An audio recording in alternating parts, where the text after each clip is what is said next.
Hey, this is Robert coming to you from the Recovery Guy. And as I always like to remind people, and even myself sometimes, I am a happy, grateful, recovered alcoholic. And today what I want to talk to you about is the topic of not drinking is not enough.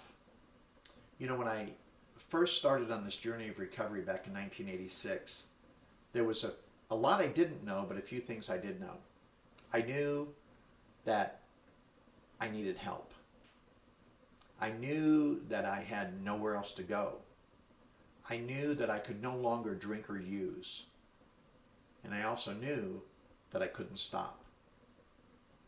You know, when you come to that place in your life, things are pretty despairing. Fortunately, I became involved in a treatment center that didn't require insurance and very little upfront money. But when I got there, and I began to interact with people who weren't drinking and using, in my mind I thought everything else was an option.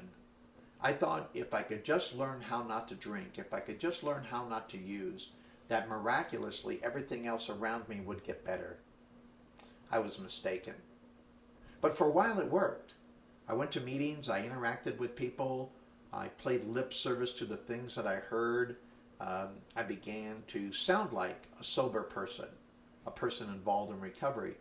But I treated recovery and the plan of recovery like you would a buffet, where you look at certain food items on the food line and I want a little bit of this and I want a little bit of that, but no, I'm going to stay away from this and I'm going to stay away from that. Recovery isn't like that. The plan of recovery doesn't work that way. There's numbers on the steps, and they're in a particular order for a particular reason. But I thought, because I was smarter and more able than many of the people that I saw there, that I could bypass those things and do it my way. Well, it says that there rarely have we seen a person fail who has thoroughly followed our path. There are people who do not recover, and those people are the ones who think they can do it their own way. And I was one of those people, and I was sadly mistaken. So when I went back out, I was fortunate that after only 5 days of drinking and using again, I was able to make my way back to the rooms of Alcoholics Anonymous. And my sponsor, Max, was a very wise person.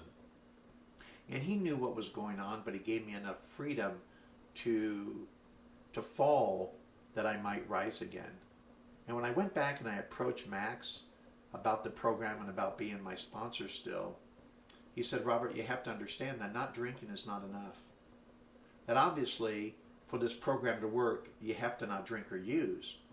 But you need to incorporate the 12 steps of recovery as they're written and follow them exactly. And when you add not drinking and the program of recovery, recovery can occur. I believe recovery does occur. I do believe that, like me, many of us have become from broken to whole. And that's what I want to work with you on at Recovery Guy. If you're broken like I was, or there's still some pieces missing like many of us still have. You know, the big book says that we claim spiritual progress rather than spiritual perfection. You know, even though I am recovered, I'm always in a condition of recovery. Even though I am well, I believe I can reach a higher state of wellness. So let's work together as we go down this road to recovery. And as the Recovery Guy, I want you to go from broken to whole. And thank you. My name is Robert, and it's good to be with you today.